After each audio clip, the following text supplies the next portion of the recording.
Hello बच्चों, आज हम अपने खाद्य संसाधन वाले अध्याय में या पाठ में आप लोगों को सबसे पहले मिश्रित खेती के लाभ बताएंगे, फिर उसके बाद अंतरा फसली क्या होते हैं और कितने तरह के होते हैं इनको बताएंगे।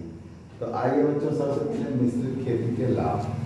पहली बात, मिश्रित खेती में क्या होता है, अनिश्चित मानसून अगर आ गया, आपने 2 फसल या 3 फसल उगाए हैं, मान लीजिए अनिश्चित मानसून आ गया और किसी तरह से वर्षा ज़्यादा हो गई या कोहरा ज़्यादा पड़ गया या ऐसी कोई प्राकृतिक घटना घटी, तो क्या हमारे 2 या 3 फसल जो उगाए गए हैं सब नष्ट हो जाएंगे?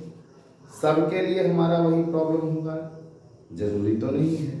हो सकता है हमारे एक फसल के लिए ठंड ज़्यादा अच्छी हो या पानी की ज़्यादा आवश्यकता हो, तो कम से कम संभावना यह रहती है कि एक फसल हमारा नष्ट होगा तो एक फसल हमारा प्राप्त हो जाएगा। अगर हमारा एक फसल प्राप्त हो गया तो जितनी हमने भरपाई लगाई थी, जितनी हमने लागत लगाई थी, जितनी हमने अपनी कीमत जुताई, बुआई, कटाई, मड़ाई में लगाई थी, वह उस किसान की वापस तो हो जाएगी, घाटा तो नहीं लगेगा, नुकसान तो नहीं होगा।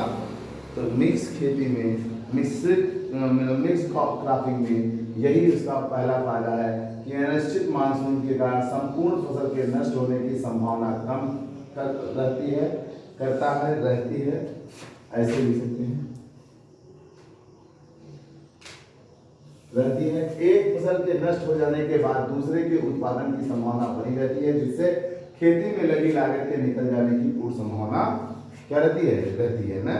समझ में आया? मैंने यही बात बताया आपको कि अगर एक नष्ट भी हो गया तो दूसरे के द्वारा हमारी लगाई गई लागत पूरी तरह से निकल आती है। विभिन्न तरह के उत्पादन के प्राप्त होने की संभावना बनी है। और अगर नहीं ऐसा कुछ हुआ, मानसून नहीं आया और सब हमारे मन का रहा, तो हमको 2-3 प्रकार की फसल का उत्पादन हो जाएगा। होगा कि नहीं होगा? अगर मानसून नहीं आया, किसी तरह की समस्या नहीं आई, तो हमको 2 फसलें प्राप्त हो जाएंगी, 3 फसलें प्राप्त हो जाएंगी, नहीं प्राप्त हो जाएंगी। तीसरी चीज है, इस तरह की खेती से अधिकतम मिट्टी का उपयोग, पूरी मिट्टी का भरपूर उपयोग होता है, जल का पूरा उपयोग किया जाता है और मिट्टी के पोषक तत्वों का भी पूर्ण प्रयोग कर लिया जाता है। ठीक है। इस तरह की खेती से मिट्टी की उर्वरा शक्ति भी बनी रहती है, क्योंकि देखिए हर पौधों को अलग अलग चीजें चाहिए। हर पौधों को, जैसे आप घर में 4 बच्चे हैं, किसी को दाल रोटी पसंद है, किसी को दाल चावल पसंद है, किसी को दूध रोटी पसंद है, किसी को कुछ भी पसंद है, तो आपने सबको दे दिया थोड़ा थोड़ा। तो आपके घर पर जो एक ही बच्चे, तीनों बच्चे दाल चावल खाते तो पूरा दाल चावल ही सफा कर देते ना। अब क्या हो गया, उससे थोड़ा थोड़ा सब ले लेंगे तो पूरी चीजें तब भी अभी थोड़ी थोड़ी बची रहेंगी ना। ऐसा ही होगा ना, बस ऐसे ही है। इस तरह की खेती से मिट्टी की उर्वरा शक्ति भी क्या रहती है, बनी रहती है, और साथ में खाद या उर्वरक को देने की आवश्यकता भी ज्यादा नहीं पड़ती है। इस तरह की खेती की से सिंचाई की कम आवश्यकता पड़ती है।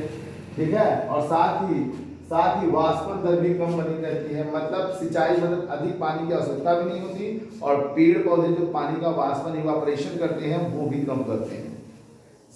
कीड़े मकोड़े के नुकसान से भी लाभ प्राप्त होता है। इस तरह से कीड़े मकोड़े के भी नुकसान हो जाते हैं, मतलब मर जाते हैं। अब आता है अंतरा फसली, इंटरक्रॉपिंग। जब 2 या 2 से अधिक फसलों को एक साथ एक ही खेत में, जब 2 या 2 से अधिक फसलों को एक साथ एक ही खेत में एकांतर क्रम में लगाकर फसल उत्पादन को प्राप्त किया जाए, तो इस तरह के फसल उत्पादन को अंतरा फसली उत्पादन कहते हैं।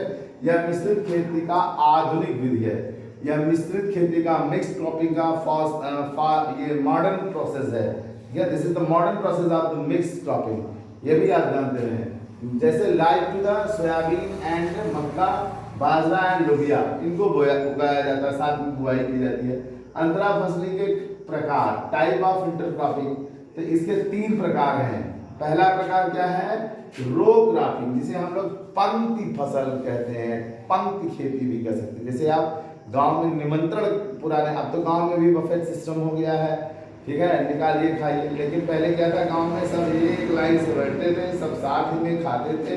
अगर कोई आगे पीछे भी खा लिया है तो सब एक दूसरे का वेट करते थे और तब उठते थे। यही होता था ना। इससे पता चलता है कि हमें एक सूत्र में बंध होकर चलने की प्रेरणा मिलती है। तो बस ऐसा ही रो क्रॉपिंग में या पंक्ति फसल में आता है कि अलग अलग प्रकार के फसलों का उत्पादन एकांतर पंक्ति में करते हैं। एकांतर पंक्ति का मतलब है अल्टरनेट, एक को दिया, एक को रोक दिया, दूसरे को दिया, तीसरे को रोक दिया, चौथे को दिया, पांचवे को रोक दिया, इस तरह का।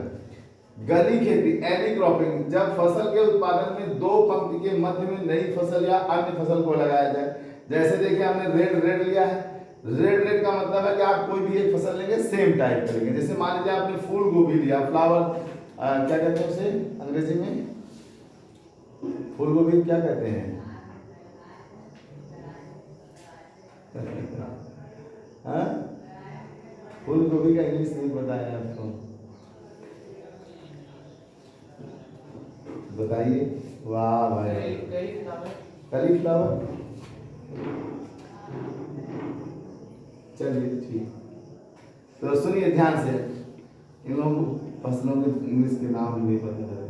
मान लीजिए हमने यहाँ पे फूल गोभी के ही पौधे लगाए हैं, ठीक, और यहाँ पे भी बीच में हमने क्या लगा दिया, बीच में हमने क्या लगा दिया, पत्ते वाली गोभी लगा दिया, जिसको आप चाउमीन में खाते हैं, ठीक। तो इस तरह से ऐसे मैंने इस फिगर में भी दिखाया है, उसी फिगर के प्रकार है। अब आता है, देखिए लाल हमने लिख दिया, लाल पंक्ति में रेड रो में एक प्रकार के, जबकि काले रो में ब्लैक रो में दूसरे प्रकार के फसल के उत्पादन के बारे में बताया गया है। पट्टी खेती जिसे स्ट्रिप क्रॉपिंग कहते हैं, जब अलग अलग पंक्ति में अलग अलग प्रकार के फसल उगाए जाए। जैसे तीन पंक्तियां बनाई जाए, 1 2 3, एक रेड है, दूसरा ब्लैक है, तीसरा ब्लू है, तीनों में अलग प्रकार के फसल उगाए जाए, फिर रिपीट हो जाएगा, रेड हो जाएगा, फिर ब्लैक हो जाएगा और फिर ब्लू हो जाएगा, फिर ऐसे रेड ब्लैक ब्लू, मतलब ऐसे अलग अलग तीन पत्तियों का उपयोग करते रहेंगे। अब आता है बच्चों इसके बाद कि ये क्रॉप जो मिक्स क्रॉपिंग हो गया, इंटर क्रॉपिंग हो गया। इस इंटर क्रॉपिंग के हमको लाभ क्या है, इंटर क्रॉपिंग करने का हमको क्या लाभ मिलता है, अंतरा फसलीकरण के लाभ क्या। तो अंतरा फसलीकरण के लाभ को हम अगली वीडियो में आपको कंटिन्यू करेंगे। तब तक के लिए धन्यवाद। देखते रहिए अपना यह खाद्य संसाधन चैप्टर। आपका यह खाद्य संसाधन चैप्टर भी नजदीक आ रहा है समाप्ति की तरफ, ठीक। तो इसको आप पढ़ते रहिए, ध्यान से सुनते रहिए, तैयार हो जाएगा। धन्यवाद बच्चों।